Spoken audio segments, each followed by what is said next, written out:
20 ғасырдың соңғы 10 жылдығы кеңес үкіметі құлап, халық арасында аласапыран дүрбелең басталған кез. Торабы мол 90-шы жылдарға жастық шағы тура келген біздің ата-аналарымыз ол кезеңді ерекше ықыласпен еске алады. Ел арасындағы тәртіпсіздік, дефицит, қылмыс жайлаған сол кезеңдерде ел аузында қалған бірнеше бандалық топта болған. Дәл сондай қылмыс әлемінің серкесіне айналған адам жайлы бүгінгі шығарылымда сөз қозғайтын боламыз. Ол қылмыс әлемінің авторитеті, көше балаларының аузынан түспейтін аңыз адам болған. Есімінен тіпті беделді тұлғаларды үркейтін. Бірі бұл жанды әлсіз адамдардың қорғаушысы деп атаса, енді біреулер мейірімсіз қылмыскер деген атақ таққан. Есімі ел арасында кезген елес секілді түрлі құпияларға толы болса, ал оның өлімі әлі күнге дейін шешімін таппаған жұмбақ күйде қалып отыр. Билік, ақша, әрі зорлық зомбылықпен есімі қатар жүретін қылмыс әлемінің авторитеті Рыжий Алмаз. Кейбіреулердің айтуынша ол кеңес үкіметіне қарасты елдерде аты шыққан Вася Бриллиант, Алматын ұстап тұрған Хасан Ата секілді қылмыстық топ басшыларымен тығыз байланыста болған. Ал Рыжий Алмаздың адамдары автокөлік салоны, базар, мұнай бұрғылайтын мекемелер мен ойын-сауық бизнестерінің үстінен қараған.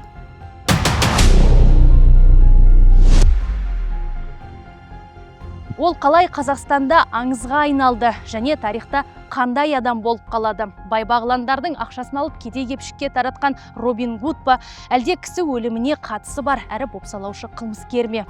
Дәл осы шығарылымда біз бұл мәселенің ақ-қарасын анықтап, бір шешімін шығаруға тырысамыз. Жоғарыда атап өткеніміздей, Рыжий Алмаздың өлімі әлі күнге дейін жұмбақ күйде қалып отыр. Дәл осы жұмбақтың шешімін табу мақсатында біз оның әкесі Болатбек Нәсеновпен сұхбаттасып көрген едік. Сондай-ақ Рыжий Алмазды абақтыға жауып, ол жайлы естелік кітапты толықтай меңгеріп шыққан отставкадағы генералдан да бұл жұмбақтың жауабын сұрап білдік. Бәрін жинақтай келе, сіздерге айтар жаңалығымыз бар.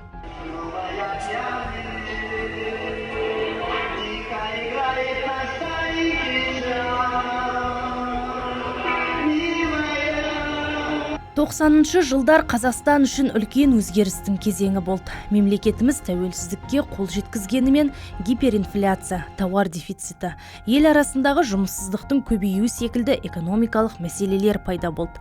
Валюта теңгеге ауысып, жекешелендіру үрдісі қарқын ала бастады. Көп адам үшін алып сатумен айналысу күнкөріс кәсібіне айналған еді. Орыс тілді халық елден жаппай көшіп, қазақ тілі мен мәдениеті жаңаша бір деңгейге көтерілді. Шетел артистерінің кассеталары, күлгін түсті пиджак, иномарка мен көше заңына бағынған түрлі бандиттік топтар сол заманның негізгі көрінісіне айналғандай. Сонымен қатар Назарбаев билігі нығайып, астанамыз Ақмола қаласына ауысқан еді. 20-шы ғасырдың соңғы 10 жылдығы қаншалықты күрделі десек те Қазақстанның болашағына зор ықпал еткен кезеңдердің бірі болды. Әрине, мұндай өзгерістердің басқа да тұсы бар еді. Халық арасында қылмыстық топтар көбейіп, есірткіні қолдану жағдайы максималды көрсеткішке жетті. Сондай-ақ Кавказ елінде соғыс өрті тұтанып, ол жақтағы адамдар Қазақстанға көшіп келіп жатты.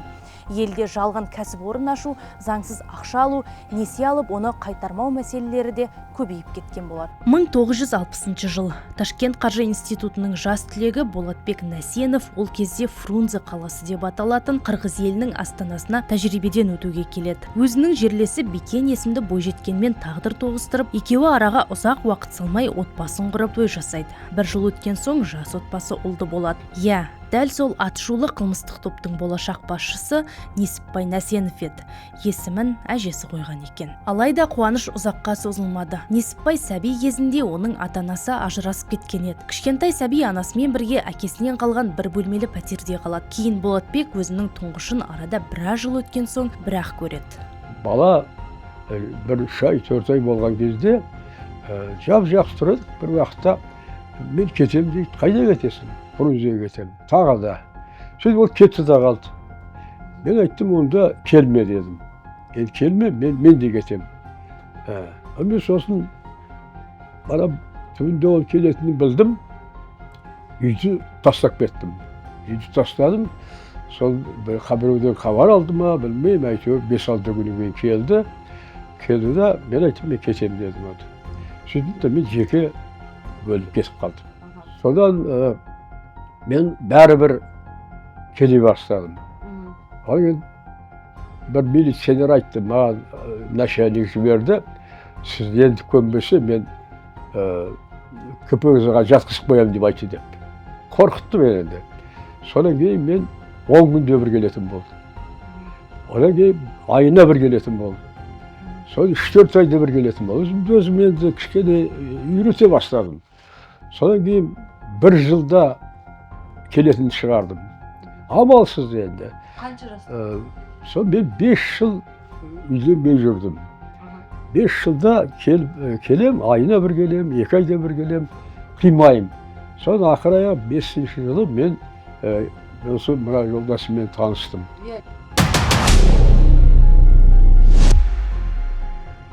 1982 жылы Кеңес үкіметінің әскерінде 2 жыл отан алдындағы борышын өтеп келген Несіпбай Нәсенов туған қаласы Семейге келіп, кейін Фрунзедегі анасына аттанады. Баласына әскерде жүргенде жазған хаттарында бір ер адаммен көңіл жарастырып, соның үйіне көшіп барғанын айтқан екен. Алайда Несіпбай өгей әкесімен тіл табыса алмады. Бір күні ішімдікке сылқия тойып алған өгей әкесі Несіпбайдың жұмыссыз жүргеніне тиісіп, өзінің қызметін айтып мақтанады. Өгей әкесінің мазағына Нәсенов шыдаған жоқ. Белдікпен ұруға талпынған сәтте өгей әкесінің қолынан белдікті оңай жұлып алып, қолын қайырып итеріп жібереді. Бұл жағдайдан кейін Несіпбай үйіне қайта оралудың маңызы жоқ екенін түсінеді. Одан хат келді.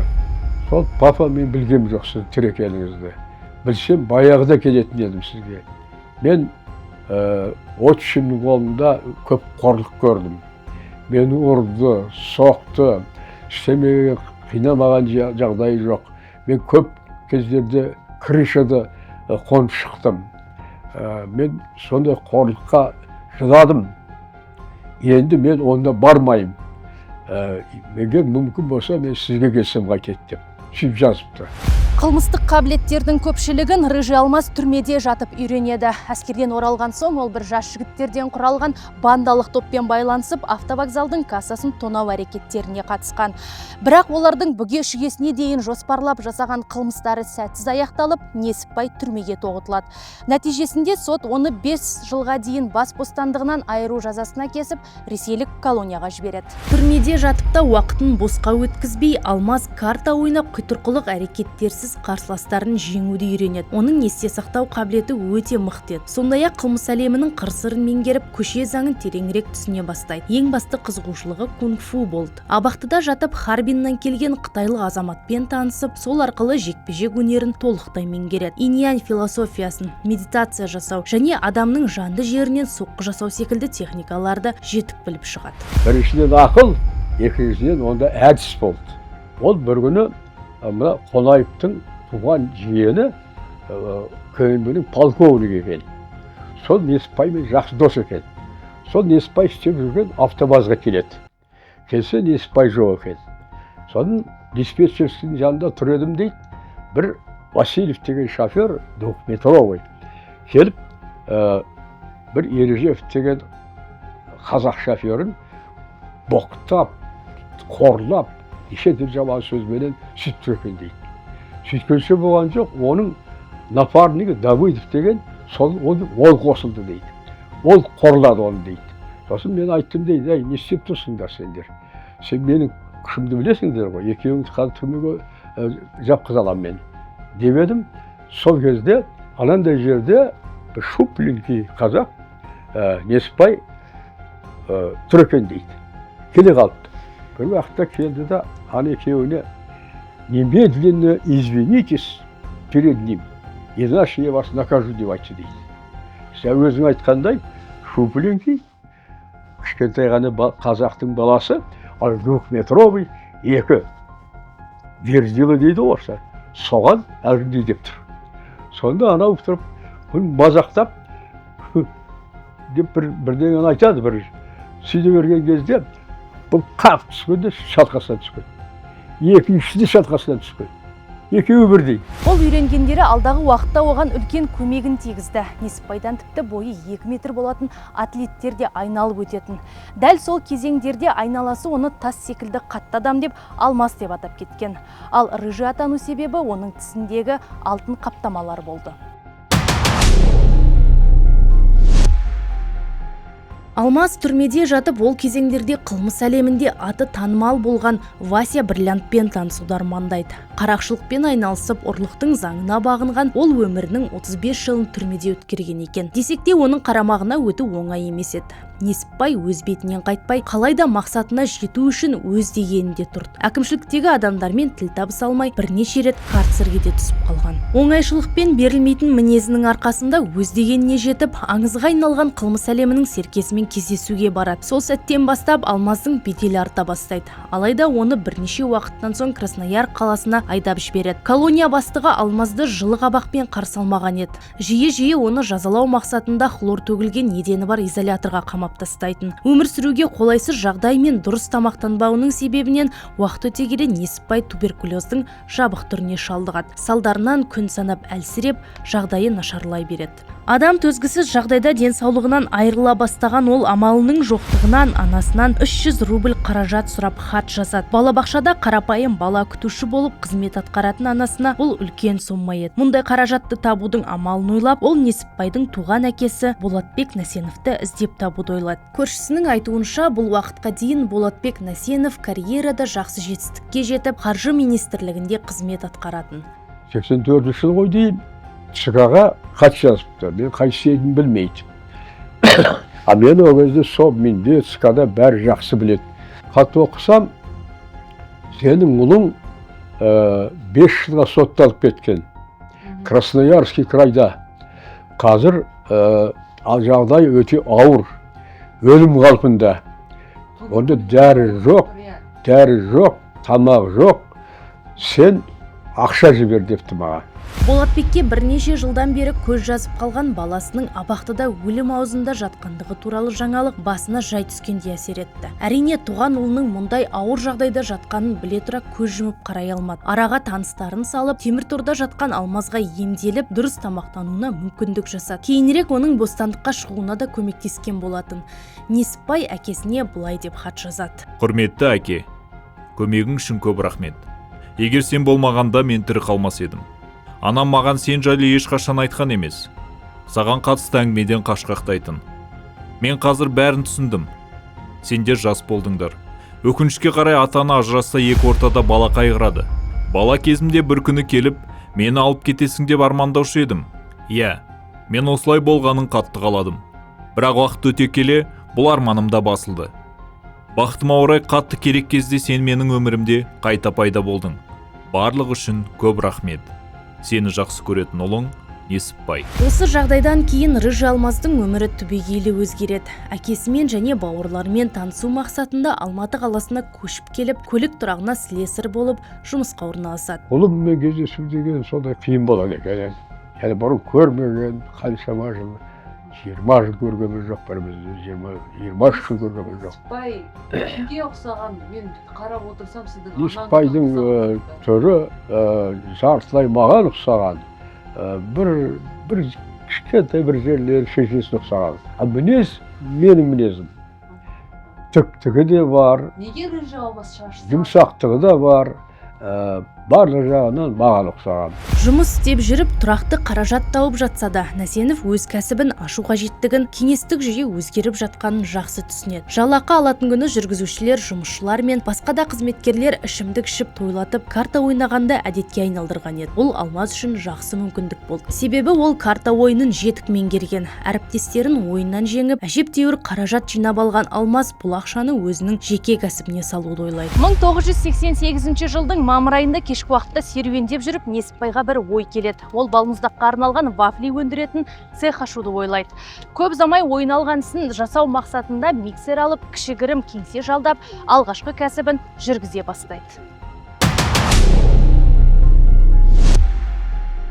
Сол кезеңдерде Алмаз болашақ жарымен танысады. Уақыт өте келе Гүзел есімді қыздары туылады. Отбасын құрып, кәсіп ашып, спортпен шұғылданып, өмірі жақсы жаққа қарай өзгергені Рыжы Алмазға қатты ұнайды. Ол өзін бақытты сезініп жүреді. Алайда оны алда біршама сынақтар күтіп тұрды. Тәлкегі көп 90-шы жылдардың ызғырығы халық арасында қатты сезілді. Адамдар бірнеше айлап жалақысын, үлкен кісілер зейнетақыларын ала алмай жүретін. Білікті инженерлер мен мұғалімдер базарда саудамен айналысуға мәжбүр болды. Ал жеке кәсіпкерлер рэкеттармен бетпе-бет келді. Кабинетте отыр едім. Бір уақытта кешкі сағат 7-8-де қол астында істеген біреу кореец, біреу орыс қан жоса, үстінде киімдер жыртылған, келіп тұр дейді. Мен шошып кеттім дейді. ішіп алды дейсің, олар ішпейтін. Сонда не болды сендерге деп едім. Жаңа цехқа 40 шақты адам келді. Бір армянин Давид деген командиріміз деп айтты. Сол жіберді бізді. Бізді мынау жер біздің жер, сендер біздің жерде отырсыңдар. Бізге $1000 дей ма, $10,000 дей ма, бір көп ақша айтылыр. Сондай бересіңдер. Бермесеңдер, цехтарды өртейміз деп айтты дейді. Әрине, бұл мәселе Алмаздыда айналып өтпеді. Оның кішігірім цехына күлгін түсті пиджак киген спортшылар келіп, кәсіптің үстінен қараушы боламыз деп ұсыныс тастайды. Бірақ Алмаз олардың бетін қайтарып тастаған болатын. Дәл осы жағдай 28 жастағы жас кәсіпкердің өмірін басқа арнаға қарай бұрады. Ол қолына қару алып, күш көрсетпесе өмір сүру қиындайтынын түсінеді. Ақырын Алмаздың айналасына каратист жігіттер жиналып, рэкеттарға тойтарыс береді. Десек те, бұл текетіресте олар жеңімпаз болғанымен, уақыт өте келе бұл әлемде тек күштілер ғана жақсы өмір сүретінін түсініп, өздері де шектен шыға бастайды. Барып отырып едік. Бір уақытта 40 шақты адам 5-6 машинамен келді дейді. Жаңағы менің жанымдағы жігіт есікті ашып қойыңдар деп айтты дейді. Есікті ашып қойып, аналар зауылдап кіріп келді. Şimdi бір орыс, дәу орыс, сол келіп кіргенде Несіпбай неге келдің деп айтты дейді. Ақшаға келдім деп. Қандай ақша? Мен сендер қарыз емеспін дейді. Жоқ, сендер бересіңдер. Кім жіберді сені? Давид деген бастығымыз жіберді. Давидтің айтып бар, бір тиын да бермеймін деп. Сөйткенде анау кішкене күш көрсете бастағанда, мынау 5-еуі мықты, біреу 5-6 соғып салады, бытышты шығартты бұлардың. 40 бірдей. Соның ішінде 20-30 қашып кетті. 10 шақсы бұл жаққа кетіпті. Аға, біз амалсыз кіріп едік мыналарға, бізге ақша берді. Біз енді бұған көмектеспейміз, сізге көмектесеміз деп. Бұлар қалып қояды. Сосын бір қазақ жігіті болады. Аға, саған не болды? Ағай, не істеймін? Бізде түк жоқ. Амалсыз мынаған кірістім мен. Мен сізге көмектесейін енді. Ұрмаңызшы, соқпаңызшы деп жаңа аман қалыпты. Сосын айтыпты, ол Давидтерің қайда? Анау Ташкентский көшеде кладбищенің жанында бір үй бар. Соны алып бар дейді. Алып барыпты. Алып барса 4 армян қарт ойнап отыр екен дейді. Арақ ішіп отыр. Машина, импортный машина есік алдында 5-6 отыр. Соны мен бұлар кіріп барғаннан кейін, кто Давид деп менің олым сөйлесем, ана мен депті, аша төмен ады. Ты деньги принес депті бана. Соны кейін тұрып та, давай садись сначала. Соны отырып, мен саған қарызым ба? Жоқ. А енді немене? Бересің. Алматыда қазір 70% маған төлейді. Енді тақау ора 100% төлейді барлығы да. Соның бір сенсің. Менің бастығым Москвада деп ана менің олыма кішкене қорқыта бастайды. Сол кезде анау жаңағы Омар ғой дейді. Сол тұрып, болдың ба Несіпбай дейді, болдым. Анау келіп періп келіп жібергенде, анау да дәу екен. Ұшып түсті дейді. Есінен танып қалды дейді. Сол бір ана үшеуі шырылдап, қаша алмай бытышты шығарды дейді.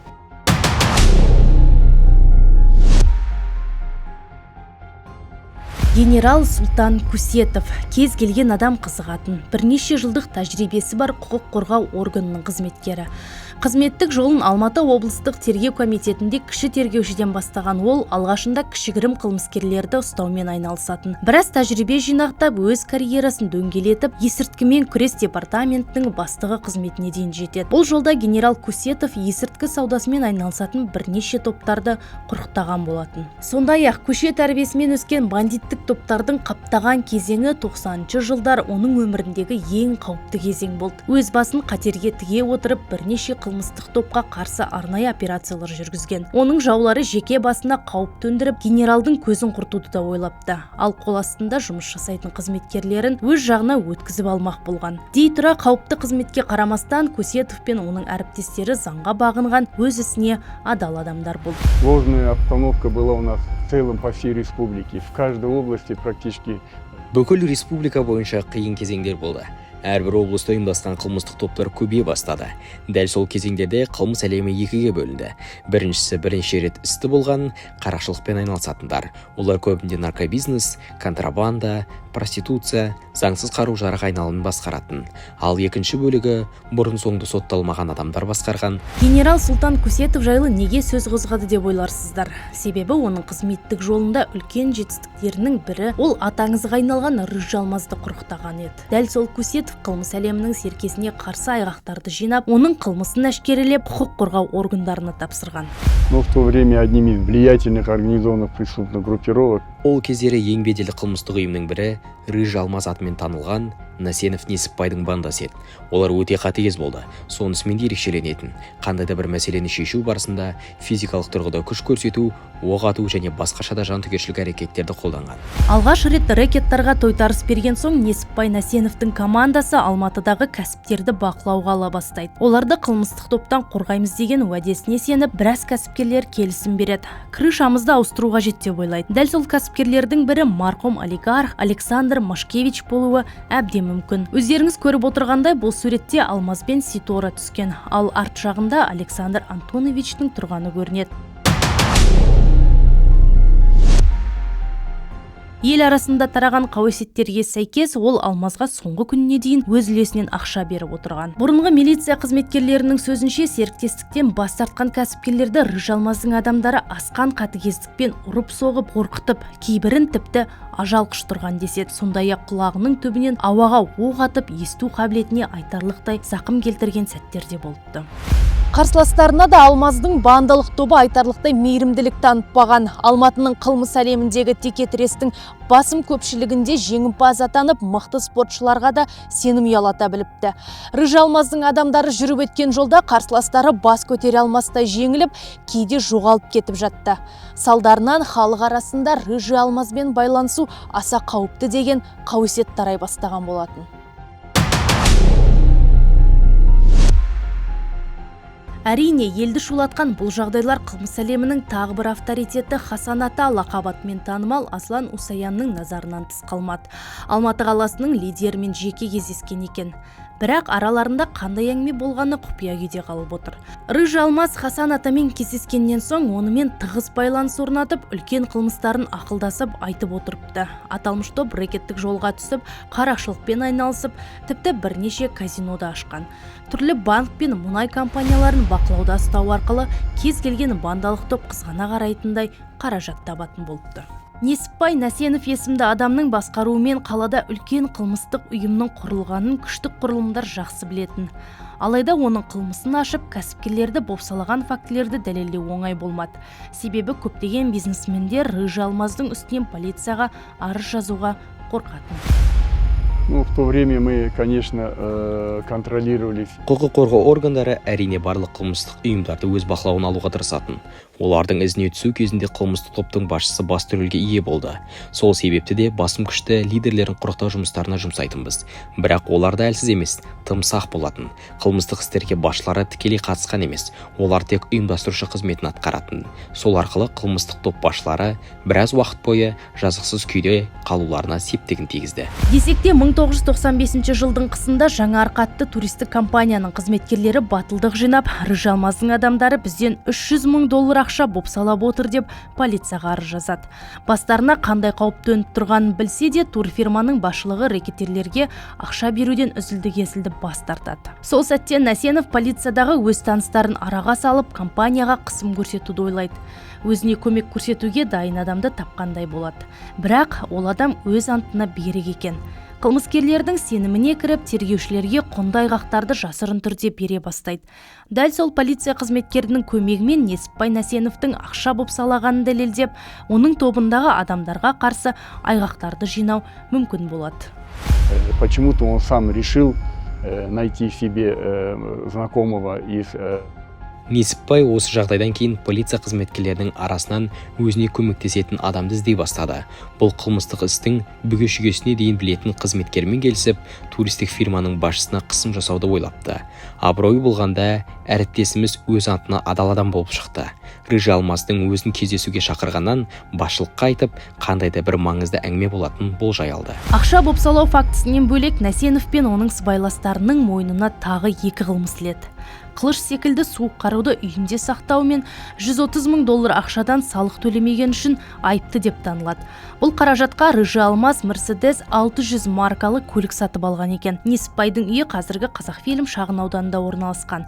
Нәтижесінде сот оларды 5 жылға бас бостандығынан айыру жазасына кеседі. Также были, естественно, задержаны и Юсяген, и Оспанов, они были задержаны у нас в городе. Нәтижесінде Насеновпен қатар Юсяген, Оспанов атты сыбайластары да қамауға алынды. Оларға ұйымдасқан қылмыстық топ құрды, ақша бопсалады, заңсыз ақша аударымдарымен айналысып, суық қаруды үйінде заңсыз сақтады деген айып тағылды. Бұл жағдайға дейін де Несіпбайдың үстінен бірнеше рет қылмыстық іс қозғалған, алайда ол үнемі сүттен ақ судан таза болып шығатын. Қамауда жатқан Несіпбайға бір полиция қызметкері көмектесіп, түрмеге ұялы телефон алып кеп береді. Рыжий Алмаз мүмкіндігін жібермей өз адамдарына хабарласып, сот қызметкерлеріне қысым жасауға бұйрық береді. Ну, я скажу так, что как представитель криминалитета он отстаивал свои интересы. Қылмыстық топтың басшысы ретінде ол кез келген жағдайдың өзіне пайда тапқысы келген. Мен Рыжий Алмазбен сөйлескен болатынмын. Иә, оның лидерлік қасиеттері жақсы еді, интеллекті өте жоғары деңгейде болды. Кез келген жағдайда дипломатиялық жолмен шешуді көздейтін. Артық сөзі жоқ, алайда кез келген адаммен оңай тіл табыса алатын. Сондай-ақ өте салқын қанды, сабырлы, тез шешім қабылдай алатын жігіт еді. Не десек те, ол бастық, лидер ешқашан әлсіз болмайды.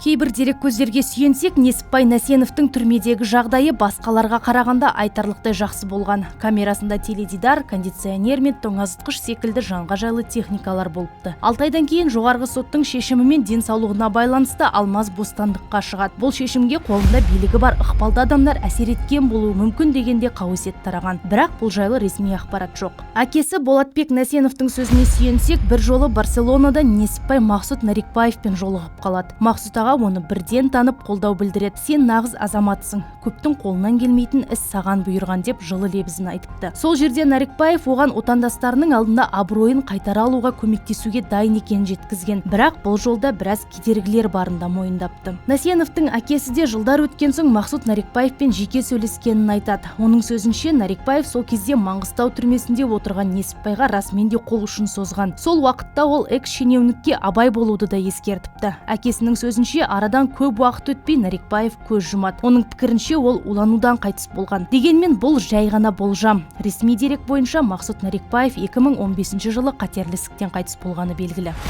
Бір жерінде жазады, бір Мақсұт деген кісі атын атаған жоқ дейді, мен артынан білдім оны. Сол үлкен қызмет істейтін адамға ұқсайды, демалуға келген екен, менімен танысты.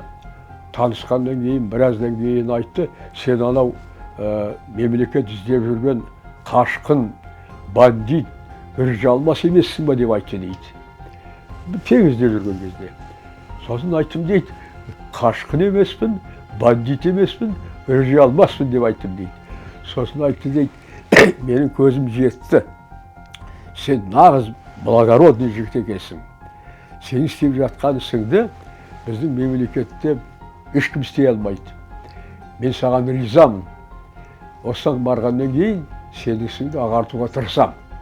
Бірақ өте қиын. Біздің алдымызда бөгетсіз адамдар бар дейді. Рыжий Алмаздың жеке өмірде түрлі оқиғаларға толы болды. Оның бірінші әйелі Диана оқыс жағдайда көз жұмып, артында бір қызы қалған еді. Екінші жұбайы украиндық әйелі болды. Онымен де арада Роксана есімді қыз бар. Бүгінде ол қыз ақшта тұрады екен. Екі қызы да әлі күнге дейін атасы Болатбек Насеновпен араласып тұрады. Десек те, Несіпбайдың өміріндегі ең есте қаларлық жанның бірі тәжік әншісі Ситора Назарова болды. Екеуі 5,5 жылдай некеде болған. Сол сәттерде әлемнің біраз елдерін аралап та үлгерген екен. Екеуінен Руми есімді ұл туылған. Ситораның айтуынша Алмаз жан дүниесі өте бай әрі романтик болатын. Өзін менің жеке ғаламшарым деп атағанында есіне алып, кез келген адамның тілін таба алатын дейді. Қылмыс әлемінде атышулы болса да Ситора үшін өте қамқор, жақсы көре алатын адам ретінде есінде қалыпты. Оның сөзінше Алмаз балалар үйіне, мешіт құрылысына қомақты қаражат бөліп, үнемі қайырымдылықпен айналысатын. Егде адамға қаржылық көмек көрсеткен кездерде болған. Сондай-ақ әнші оны мұғалімдер жалдап, кітап алып беріп, жетімдердің де жағдайына жақсы қарайтын адам ретінде еске алады. Ол менің өмірімдегі ең бірінші ер адам. Менің өмірімде болғанына қатты қуанам. Сол адамның арқасында нағыз махаббаттың не екенін білдім. Маған бүкіл әлемді көрсетті. Италияда тұрғым келгенде Италияға алып баратын. Кейін Испания, Париж, сол елдерде бірнеше айлап тұратынбыз. Тосын сый жасап, мені таң қалдырудан еш жалықпайтын. Келе салып, тезірек жинал деп айтатын. Мені тіпті үй киіміммен әуежайға алып кеткен кездерде болды. Солай Мәскеуге ұшқанбыз. Ол жақтан жаңа жылға сыйлық ретінде Бразилияға алып барды. Екеуміз бірге әлемді шарладық. Канар аралдарында көрсеткен. Менің туған күнімде үй киіммен Сочиге де алып кетіп еді. 1998 жылдың 21 наурызында Алматы облысындағы 19 Қазан ауылының маңынан бұрынғы милиция полковнигі Федор Кимнің денесі табылған болатын. Ол адам кім? Және Рыжы Алмазға қандай қатысы бар? Жоғарыда атап өткен Жаңаарқа туристік фирмасының қорғаныс қызметінің басшысы болып қызмет атқарған.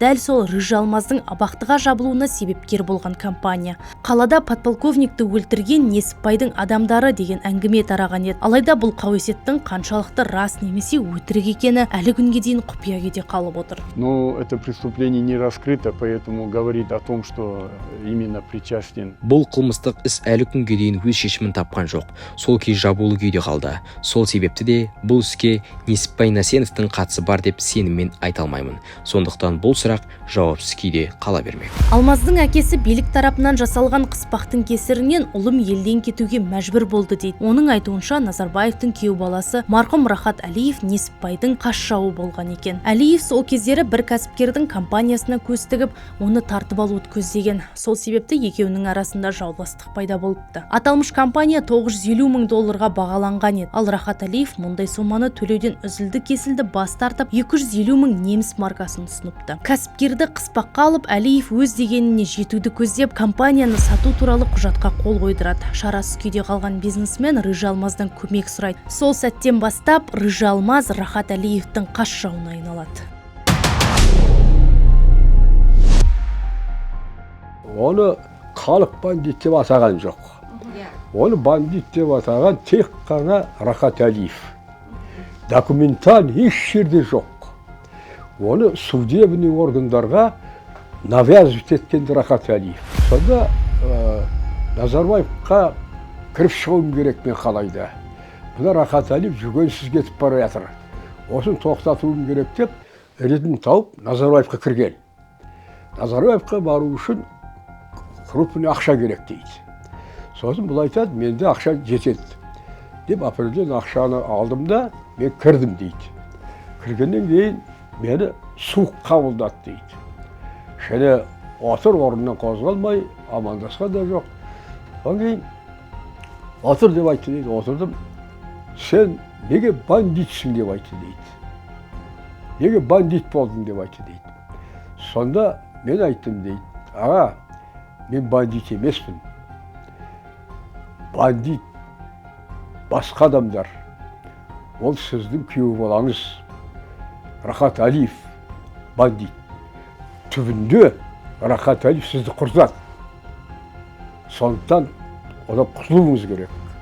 Мен соны айтуға келдім. Шығарылым басында айтып өткенімізде Рыжы Алмаздың өліміне қатысты көптеген қауесет әңгімелер тараған. Тек бір білетініміз Несіпбай Насенов Барселонадағы зәулім үйде кісі қолынан қаза тапқан. Алғашында биліктегілер көз жұмған адамның жеке басын анықтай алмапты. Себебі одан Грузия елінің азаматы деп, ұлты грек деп жазылған төлқұжат табылған. Арада біршама уақыт өткен соң ғана марқұмның қазақстандық мафия Рыжы Алмаз лақабатымен танымал Несіпбай Насенов екені анықталады. Кейбір деректерде Рыжы Алмаздың көзін құртқан өз сыбайластары деседі. Қылмыс әлеміне қатысы бар адам үшін мұндай жағдайлар үйреншікті еді. Алайда оның әкесі Болатбек Нәсенов ұлын Рахат Әлиевтің бұйрығымен өлтірілгеніне кәміл сенімді. Рахат Әлиев ол кездері ұлттық қауіпсіздік комитеті басшысының орынбасары қызметін атқаратын. Дей тұра ресми деректерде Әлиевтің бұл қызметке Несіпбайдың өлімінен кейін, яғни 1999 жылдың қыркүйегінде келгенін көрсетеді. Әкесі Болатбек Нәсеновтың айтуынша Несіпбайды целлофанмен қылқындырып өлтіріп, артынша басынан оқ атып өлтірген. Денесін туған жеріне алып келгенде бетінде сау жері жоқ ұлын әрең танығанын айтады.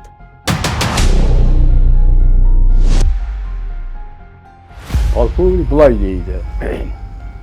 Ол ешқандай да Россияның ФСБ-сінің адамдары өлтірген жоқ дейді. Біздің жаңағы полковникті мені шақырып алды дейді. Шақырды да, сен 8 адам дайында таңертең Барселонға ұшасың деді. Бір объектіні ликвидировать ету керек деді. Мен кім деп едім, ол барған соң білесің деп айтты дейді. Сосын мен кім екенін білген жоқпын, 8 адам жинадым. Ертеңінде біз Барселонға ұшып кеттік. Барселонға келсек, полковник О дегеннің группасы бар екен. Ол да 8 адам. Соның өкілі маған келді. Келіп, сендер место нахождениесін тауып бересіңдер. Өлтірмейсіңдер. Өлтіріп бізге жүктелген деп айтты дейді. Аналарға. Сосын біз көп іздегеніміз жоқ. Өйткені бәрі белгілі, қай жер екенін білеміз. Как раз ана бұқаменен күреске балалар кетіп қалған. Олар басқа жерге қонған, бұнда 1 адам қалған, 2 адам бәрін біз білеміз. Таң алау олар қайтседе, сол біз айттық дейді, осындай жерде деп. Соған өлтіргеннен кейін, 3 күннен кейін, ішінде біреу мен жақсы досым еді дейді. Сол айтты дейді. Таңғы сағат 5-те келдік, келсек 2 жігіт күзетіп отыр екен, екеуінде ұйықтап отыр екен, сразу ауыздарында бір нәрсе тығып, далаға алып шығып кеттік та, бастарына целлофан қойып, байлап тастадық дейді. Мынаны үйге кірсек, Несіпбай ұйықтап жатыр екен, келіп сразу басына целлофан киғызып, тұншықтырып өлтіріп, для верности пистолетпен басына 1 рет атты дейді. Рыжий Алмаздың өлімінен кейін оның ісін Айка Бегемот лақабатымен танымал туысқан қарындасы жалғастырған деген әңгімелер де бар. Халық оны дене бітіне қарап емес, айтқанынан қайтпайтын мінезіне қарап осылай атапты.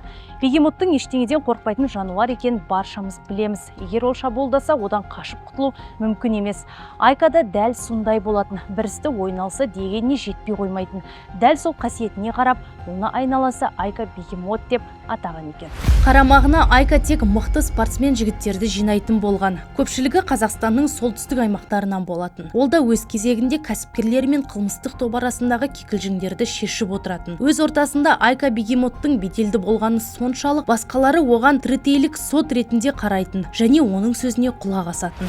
Рыжий Алмаздың денесі Бағанашындағы зиратта жерленген. Әкесінің айтуынша, алғашында биліктегілер ұлының денесін дәл осы жерде жер қойнауына тапсыруына қарсы болыпты. Алайда Болатбек Нәсенов Виктор Храпуновпен жеке кездесіп, ұлының зиратына жер бөлуін сұраған екен. Қазақстандық мафия қылмыс әлемінің серкесін ақтық сапарға шығарып салу үшін 5000-нан астам адам жиналған екен. Бірақ бүгінде оның есімін көпшілік есіне ала бермейді. Ал жан-жағын арам шөп басып, бояуы өшіп кеткен қабірін қалпына келтіруге бүгінде отбасының қаражаты жеткіліксіз көрінеді. Рыжий Алмаз өмірі мен өлімі құпияға толы тұлға екені сөзсіз. Замандастары оның айналасына абыройлы болуы тек физикалық күштілігінен емес, интеллектуалдық қабілетінен екенін айтады. Алмаз аз сөйлеп, тез шешім қабылдай білетін. Қай кезде үндемей, ал қандай кезде күш көрсету керектігін жақсы білген екен. Бизнесмен ба, қарапайым саудагер ме, әлде спортсмен жігіт пе, кез келгенмен оңай тіл табыса алатын. Осы қасиеттерімен де айналасындағы адамдарды тыңдата білген. Интернет желісінен Несіпбайдың маңайындағы бір жақын адамының хатын тауып алдық. Бірақ хаттың иесі нақты кім екені белгісіз. Мұнда хат иесі Рыжий Алмазға деген ерекше құрметін атап өтеді. 90-шы жылдар Қазақстанда аласапыран дүрбелең кезеңі болды. Ескі жүйе құлап, жаңасы әлі құрылып үлгермеген еді. Биліктегі жемқорлар елдің қазынасын тонап, ал қылмыс әлемі сол ресурстарды таратуды белсенді қызмет атқарды. Дәл сол кезеңдерде өз жолын іздеген адамдардың ішінде Рыжий Алмаз соңынан мыңдаған адамдарды ерте білген лидер болды. Ол адамды жақсы тани алатын, есепке мықты, ақылды әрі кәсіби талантты еді. Түрмеде жатып та жеке кәсібін дөңгелетіп түрлі стратегиялық шешімді батыл түрде қабылдай білді. Жоғарғы соттың шешімімен босап шыққанда Рыжий Алмазды жүздеген адам күтіп алатын. Оның ішінде тіпті полиция қызметкерлері де болды. Мемлекет оны қалай атаса да халық арасында Алмаз үлкен құрметке ие еді. Өлтірер алдын досымыздың сағын сындырып, тізерлеп кешірім сұратқысы келген еді. Алайда бұл ойлары жүзеге аспағаны айдан анық. Егер Рыжий Алмаз олардың алдында тіз бүгіп, бас иетін болса, бүкіл халық оның көз жасын қызықтап айтып жүрер еді. Оны өзге қылмыстық топ мүшелері өлтірген болса, олар Алмаздың сағын сындыруға тырыспайтын еді. Хат иесі елді тонаған шенеуніктер шыншыл ма, әлде қарапайым халыққа көмек көрсеткен қылмыскерлер ме деген ауыр да күрделі мәселені көтереді. Не десек те бандиттік топтардың атой салған заманы келмеске кетті. Және Рыжий Алмаз секілді тұлғалар ұрпаққа еліктейтін кейіпкер болмауы тиіс. Қалай айтсақ та біздегі факт бойынша Несіпбай Нәсенов өз пайдасы үшін біраз адамға зиян келтірген қылмыскер. Бір қайырымдылық іс әрекетімен оның жасаған басқа қылмыстарын біз ақтай аламыз ба? Адам өміріне қауіп төндіріп, түрлі заң бұзушылық әрекеттер ешбір жағдайда да адамгершілік тұрғысынан қарайтын мәселе емес. Ал бүгінгі қоғам кешегі күннің қателігінен сабақ ала алды ма? Әлде әділдік болмаған жерден оны әлі іздеп жүрміз бе? Бұл сұрақтың да жауабы Рыжий Алмаз секілді өткеннің еншісінде қала бермек. Ал бүгінде бізде тек бір ғана мәселе толғандыруы тиіс. Болашағымыз қандай болмақ?